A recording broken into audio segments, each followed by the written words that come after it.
umugoroba mwiza ndetse n'igicamunsi cyiza kuri mwese mukomeje kubana natwe, reka mbifurize gukomeza kugubwa neza no gukomeza kunogerwa na gahunda y'amakuru y'ibiganiro tugenda tugutegurira umunsi ku munsi gatanu kuri gatanu. Reka rero nkwibutse ko ushobora kujya munsi y'iyo video yawe ni hepfo gato mu ruhande rw'iburyo ugakora kuri subscribe ndetse ukanakanda kunzogera kugira ngo ujye uwa mbere mu kuba wabona amakuru mu gihe tumaze gutegura inkuru ndetse no kuzitunganya mu buryo bugezweho kandi bunogeye ijisho mu karere k'ibiyaga bigari ku mugabane wa Afurika ndetse no hakurya y'uyu mugabane mwese. Nongeye kubasuhuza ndetse nanabifuriza gukomeza kugira ibihe byiza byo kurebera hamwe rero inkuru y'umuturage arimo aratakamba rwose, aratakamba asaba ko yarenganurwa agahabwa ubutabera nyuma rero yuko arimo arashinja abapolisi kumumugaza ndetse rero no gutuma yandura COVID-19 azira kutambara agapfukamunwa nk'uko uyu muturage yakomeje kugenda abitangaza. Niba ari ikomeye cyane yaramaze kwandikira umukuru w'igihugu cy'u Rwanda nyuma rero yo kwandikira inzego zitandukanye.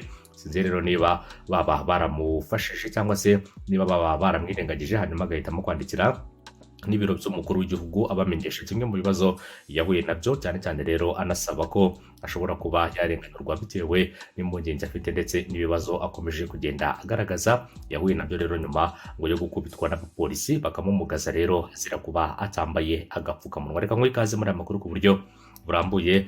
Ikindi kandi nkubwire ngo ushobora kuba wajya munsi y'iyo video yawe hepfo gato mu ruhande rw'iburyo ugakora kuri subscribe ndetse ukanakanda inzogera kugira ngo ujye uwa mbere mu kujyana natwe mu makuru yacu ya buri munsi. Hanyuma ikindi kandi unakomeze kwirinda, witwararike irindi cyorezo rero kubera ko gikomeje kugenda gitwara ubuzima bw'abatari bake. Hanyuma rero aya makuru avuga ko witwa Nsengimana Augustin w'imyaka 28 y'amavuko ashinja abapolisi kumukubita bikamuviramo rero ubumuga ndetse nyuma bakanamujyana ahantu bari bafite amakuru ko harimo abarwayi ba coronavirus. Intandaro y'ibyo byose rero ikaba ari uko bamubwiraga ko atambaye agapfukamunwa nubwo uyu muturage we yemeza ko yari akambaye. Ese rero byagenze gute? Byatangiye gute? Yafatiwe hehe? Yakubitiwe hehe? Hanyuma se abamaze kumenyesha ni bande? Abamufashije ni bande? Abataramufasha ni bande? Nsengimana Augustin amaze iminsi yandikira inzego zirimo polisi y'u Rwanda, urwego rw'ubugenzacyaha RIB ndetse n'ibiro bya perezida wa Repubulika asaba kurenganurwa, agaragaza akarengane yakorewe nk'uko yanabisobanuye mu kiganiro yagiranye n'ikinyamakuru cya hano mu gihugu cy'u Rwanda, nari bugarukeho izina ryacu. Nk'uko kandi bigaragara muri izo nyandiko bikaba binakubiye mu kiganiro yagiranye n'iki kinyamakuru, uyu muturage witwa Nsengimana Augustin avuga ko ku itariki ya 19 z'ukwezi kwa gatandatu 2020 yari Nyabugogo mu karere ka Nyarugenge mu nyubako y'amashyirahamwe, akaza guhuramo n'itsinda ry'abapolisi bari bakuruwe n'uwitwa cyangwa se ngo bari bakuriwe na chefo, akaba rero ari chief superintendent Ndamage Udari rero. Hanyuma ngo bakamubwira ko bamubonye atambaye agapfukamunwa n'ubwo Nsengimana we yemeza ko icyo gihe yari yambaye agapfukamunwa. Yahakana rero bakamukubitsa bakamutera ubumuga bungana na 60% nk'uko raporo afite ya muganga wo mu bitaro bya CHK ibigaragaza. Ikindi kandi akomeza agira ati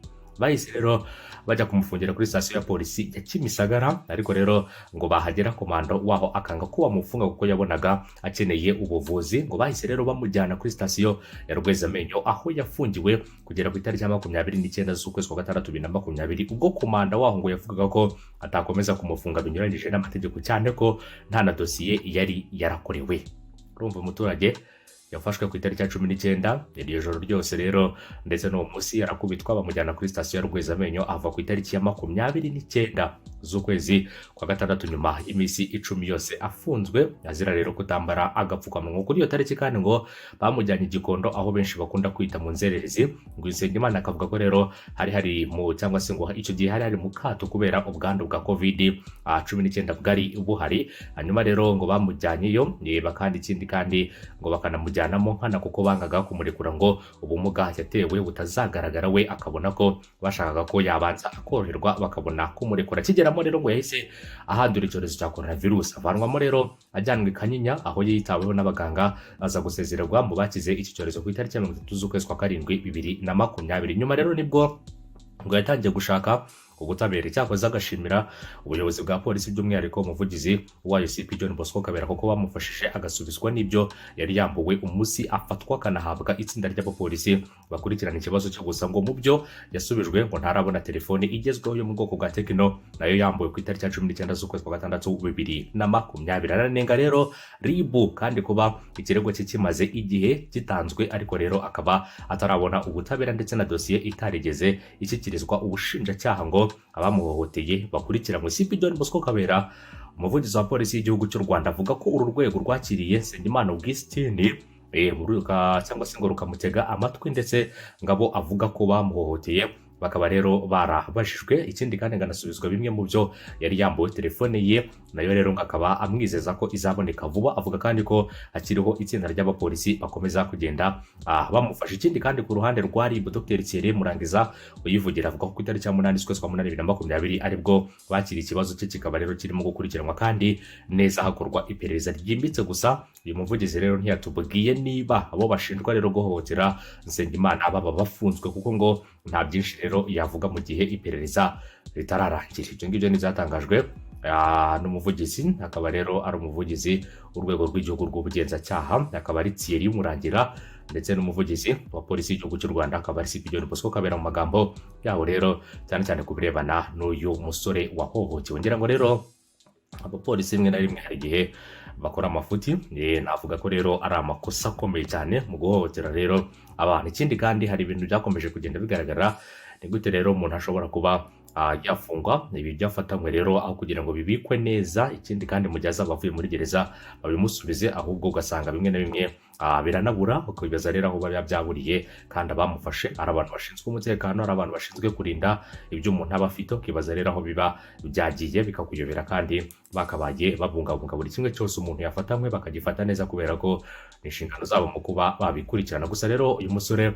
ni umwe mu bamaze kwandikira ibaruwa ikomeye cyane ibiro by'umukuru w'igihugu asaba kurenganurwa, nyuma rero yuko avuga ko anenga urwego rw'igihugu rw'ubugenzacyaha yabagejeje ikibazo cye ariko ntibamwumva, ndetse akanavuga ko hari n'abandi benshi yagiye atakambira ariko rero bakaba ntacyo baramufasha kugeza uyu munsi. Gusa arashima umuvugizi w'urwego cyangwa se arashima umuvugizi wa polisi y'igihugu akaba ari CP John Bosco Kabera, aho rero ashima avuga ati rwose yaramfashije kandi yagiye anafasha kugira ngo bakurikirane ikibazo cyanjye. Gusa ataka telefone ye, ngo telefone ye rwose yarabuze ntazi aho yagiye, avuga ati telefone yanjye kuva nafungurwa rwose sindayibona, mumbarize mumenye ngo telefone yanjye yabiherereye, kubera ko ntayo arabona kugeza na n'uyu munsi. Niba rero abapolisi barafashwe cyangwa se niba batarafatwa, ubutabera rero kugira ngo bubashe kuba bwatangwa kuri uyu musore, kubera ko agaragaza ko afite ikibazo gikomeye cyane kandi ni ikibazo buri wese ashobora kuba yakumva. Hanyuma rero inzego zibishinzwe zikagikemura. Ibintu by'ihohotera no guhohotera abandi twarabyamaganye rwose. Abantu bahohotera abandi muri iki kinyejana ntago